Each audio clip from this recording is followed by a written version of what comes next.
Hey everyone, back again. Today I'm going to take on a rather difficult concept, and that is the concept of value, as it is spoken about in Adam Smith, David Ricardo, and Karl Marx. But before jumping into that, if you want to follow me anywhere other than here, you can find me on Instagram at theory_and_philosophy or on Twitter at David Guigno.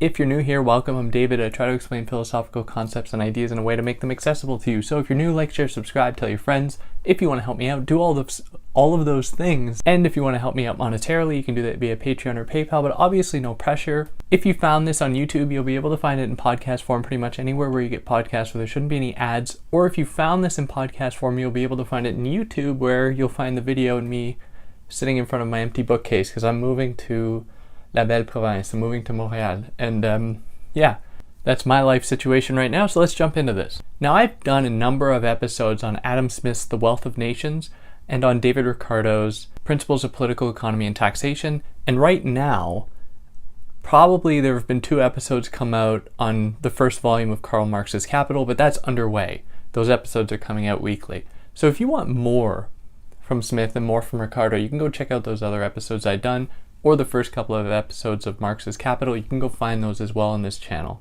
So with that being said, what I'm going to do here is going to be a little bit reductive.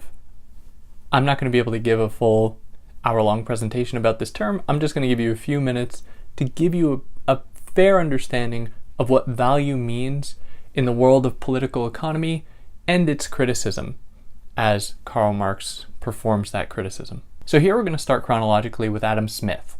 So at the beginning of Adam Smith's The Wealth of Nations, he celebrates the emergence of this thing called the division of labor. Now, the division of labor, to put it quite simply, allowed people to produce more commodities, more goods, much quicker and much easier than previously. So previously, if someone wanted to buy a shoe, they would have to go to a shoemaker who made all the parts of the shoe, that procured all the parts of the shoe and put it together. But with the division of labor, suddenly the making of that shoe can be broken into a number of different operations, where you have one person making the shoelaces, one person making the fabric of the shoe, some person making the soles, and then somebody else putting them all together. Now, what this allowed for is people to make things much quicker and much easier. Now, with this proliferation of commodities, of objects being made, came the possibility for exchange on a whole new level. And what this necessitated, to some extent, was the emergence of a universal form of currency.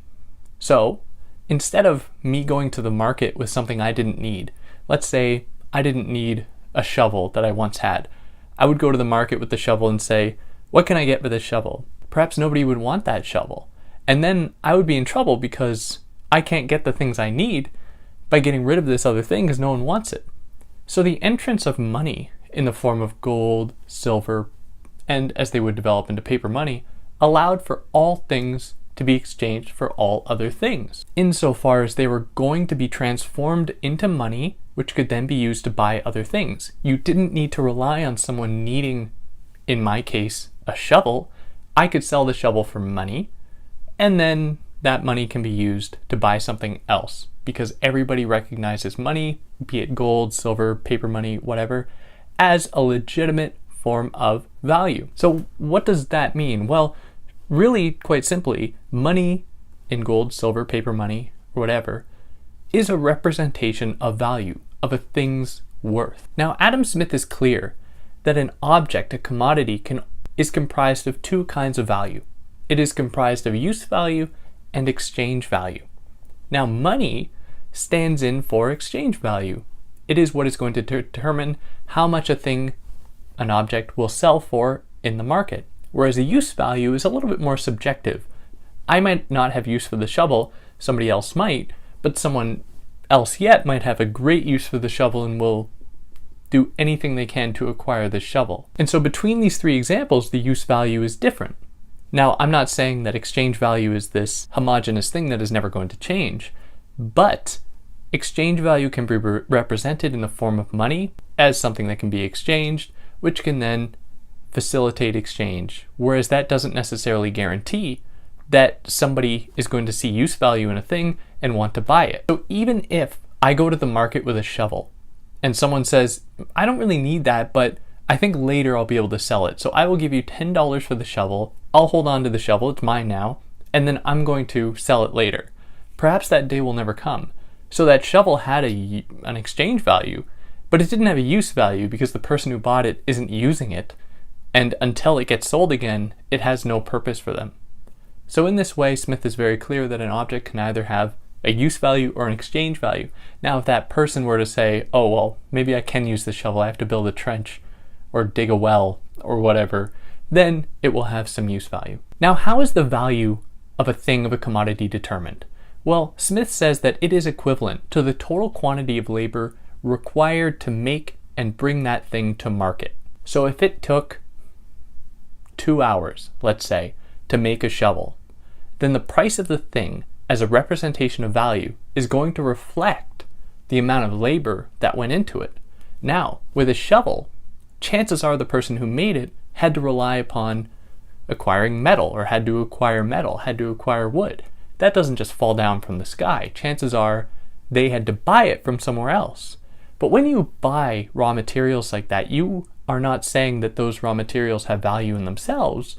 You are saying and agreeing to the fact that human labor was put into acquiring them that was then sold to you. So nothing on earth, for Adam Smith, really has value until human labor is put into it, which can then be represented in money form, in the form of currency.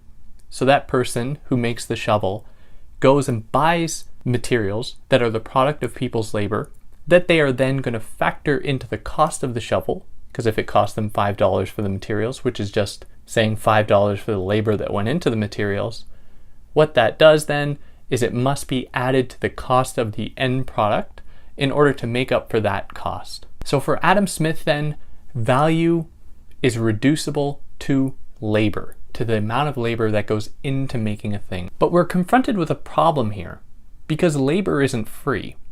And we must agree that labor then also has a value. It has to be bought for something. But how do we determine the value of labor if labor is the thing that determines the value of commodities? Well, to kind of get around this, and Adam Smith doesn't really get around it, but he says that in order to determine the value of labor, we need to look at the necessities of labor. So the necessities of labor are going to include food, the cost of bare food and bare shelter, in order to keep workers alive, to keep working. And in his extremely naive way, he thinks that that will be enough for people to live good lives for some reason. So he suggests that we have to look at the price and value of all those other things. And one of the ones that he focuses on in terms of food is corn. He says that at that time, and he's talking about England really, at the time people were relying pretty heavily on corn to feed them. So he said we have to look at the value of corn and the value of the basic necessities in terms of shelter.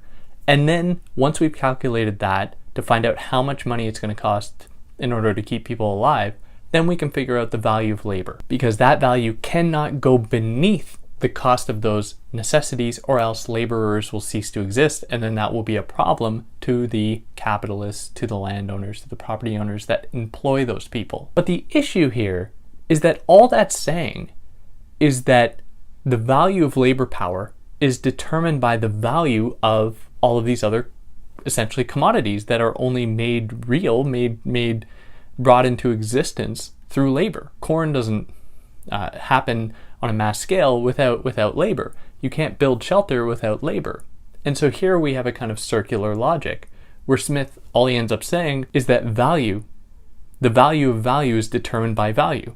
The value of labor power is determined by the value of the basic commodities and goods that people need, which doesn't actually get us anywhere. And then this opens up a whole slew of other issues. So for example, what happens if a worker is more productive than another worker? Or what happens if someone needs more necessities than somebody else? Let's say they have a disability or they need help in some other way in order for them to keep living.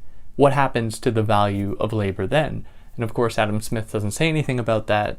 He very much lives in a fantasy world where things just miraculously work out the way that he hopes they will. Now, it's at this point that David Ricardo kind of sweeps in to address some of these issues. So David Ricardo is very much indebted, coming after Adam Smith, very much indebted to Adam Smith, but he sees many problems with Adam Smith. And I've covered David Ricardo's text. You can go and listen to those episodes. But David Ricardo has a bone to pick with Adam Smith, including on this point, where David Ricardo says, hey, Adam Smith, you didn't really think this through. Like, you haven't solved this issue about value. Now, spoiler alert, neither does David Ricardo. David Ricardo is just more prepared to admit that he doesn't know, and that value is kind of a mysterious thing. So one of the first points that David Ricardo takes aim at in terms of Adam Smith's interpretation, understanding of value, is that these so-called universals, these kind of necessities like corn and shelter and labor, they don't remain fixed. They are always changing. So one year there might be a hefty crop of corn, the next year there might be a drought, or shelter might raise in price for any number of reasons. And so what that would mean is that the value of labor is going to go up or down. Or if there's a shortage of laborers, the value of labor is going to go up. If the demand for laborers is low, then the value of labor is going to go down, and so on.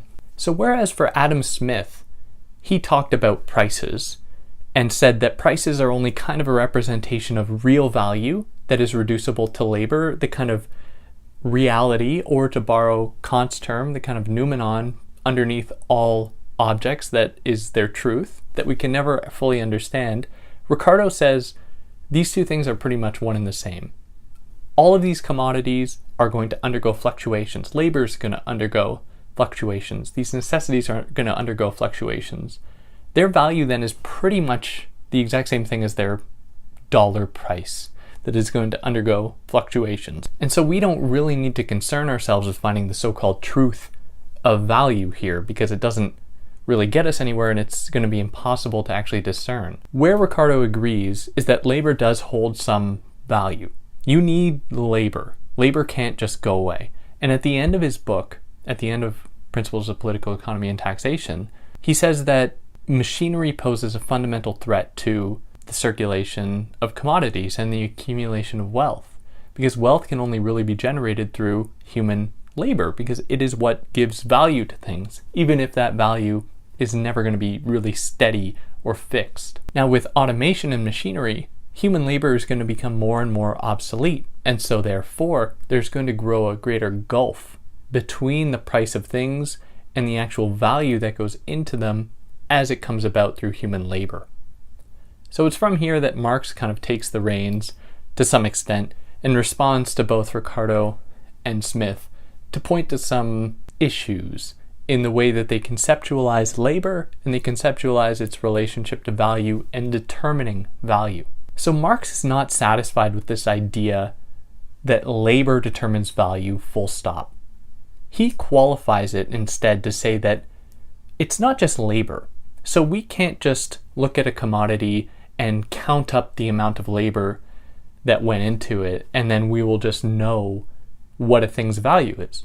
He says that in order for a commodity to actually attain value, that value can only be calculated by looking at what he calls the socially necessary labor power put into it. Now, what does that mean? What is socially necessary labor power? Well, it's kind of a mystery. Marx says that in order for objects to actually be exchanged for one another, they need to engage in some kind of a tacit, secret conversation between themselves to figure out if the amount of labor put into each is equal, so therefore they can then be sold for the same price. So for example, how can one coat be sold for the same dollar value, dollar number, as 20 yards of linen, for example? Well, what we are saying there is that the amount of labor, if we reduce everything down to its basic form as labor, all the raw materials, all the actions put into it, all the transportation, if we reduce all that to labor, then the coat and the 20 yards of linen equal the same thing in terms of value. But that only works if we take a kind of homogeneous, abstract form of what labor went into it. Because if we look at the coat industry, and especially at that time where things weren't quite automated, they were relying still quite heavily on human labor, human hands to make things. No two coats, even in the same industry, would be made with the same labor power, but they would still be sold for the same price, or else it would be impossible for the capitalist to actually have a market or to enter the market if each of their coats was sold differently. Not to mention it would just be way too hard to calculate. So the price of a thing, its value, is going to be determined by the socially necessary labor time that goes into it. And this requires, as I already mentioned, an abstraction of the labor that goes into it. A reduction of all possible labor that could go into one coat versus the next coat, into their mean, into their average almost, in order to come out with a basic form as to what that coat should cost. Now this explains for him how two different objects, or two of the same object, like two coats, can be sold for the same price, and they can be calculated to have the same value. And it is at this moment that for Marx, we see that exchange value, instead of having a holistic, equal engagement with use value as Adam Smith laid out, Karl Marx says that here, when labor has been abstracted, here, exchange value dominates use value. It kind of eclipses use value, where an object's cost begins not to have anything to do with the amount of labor that went into it, but because that labor has been abstracted, that object's cost is only going to be determined within the market as that object, as that commodity circulates and almost talks with, in a kind of mysterious way, other commodities. And this is what he calls, and I've done an episode on this, he calls this commodity fetishism, where commodities seem to take on a whole existence of their own, away from the labor that went into them. And it kind of hides the fact that there was labor underneath them, labor that went into making them. And to bring this to the present day, it's not all that surprising that the value of a thing, in terms of how much it can actually get someone in terms of labor power, how much labor, how many necessities a thing can buy, almost has very little to do with the amount of labor that goes into it. So for example, if we take the Kardashian name and we put it on a generic bottle of shampoo, suddenly that bottle of shampoo, no matter what labor went into it, is worth a whole lot more and is going to be able to purchase a lot more labor after it is sold with the amount of money that you get from it. So in this world of commodities, suddenly there's this whole kind of metaphysical world of exchange values that doesn't have any kind of real connection to the real world.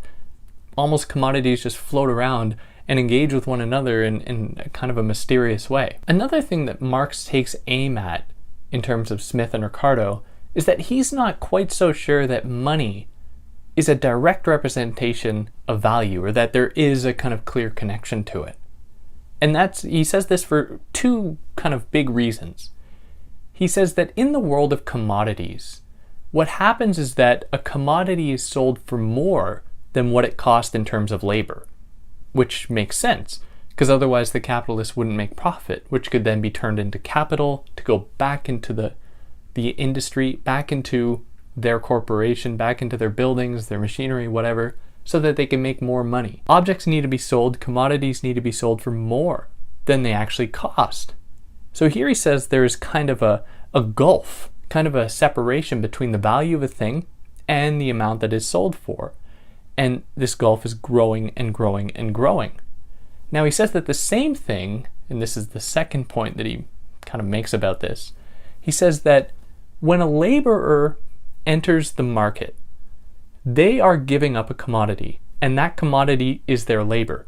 They go to the capitalist and say, I'm good to work. The capitalist says, okay, I will give you $10 today to work for me.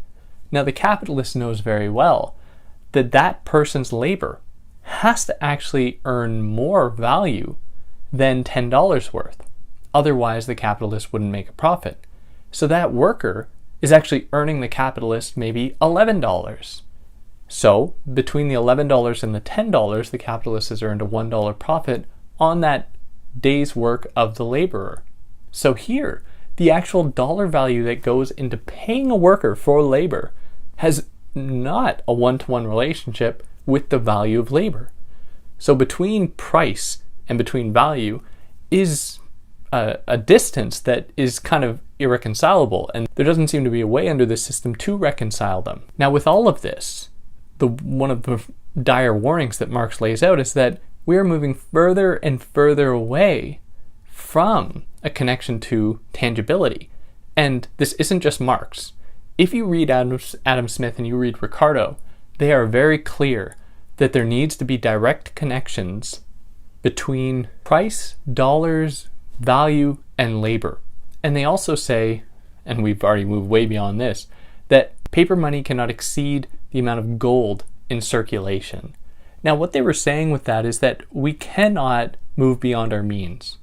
But they were naive, that is Smith and Ricardo, thinking that for some reason capitalism will only go so far, and then it will calm down, let everything reach equilibrium, and then it will pick up again and then reach equilibrium.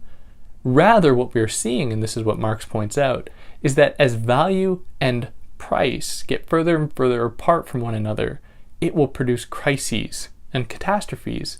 And so instead of these moments of equilibrium, as Smith and Ricardo kind of prophesized, instead we have these collapses, and they grow more and more intense because it is simply unsustainable. And that's pretty much it in terms of value. If you like what I did but you want more, go and check out those episodes on Smith, Ricardo, and the ones ongoing about Marx. Or if you're listening to this years after they're done, just go find, I've released this episode, go find those episodes on Marx. If you like what I did, like, share, subscribe, tell your friends. Who knows, they might get a kick out of it. Who knows, they might not. They might think I'm a Marxist douchebag, which is probably pretty far from the truth, but this stuff is super interesting and I recommend anyone dive into it. And yeah, if you like what I did, like, share, subscribe, and catch you next time. Take care.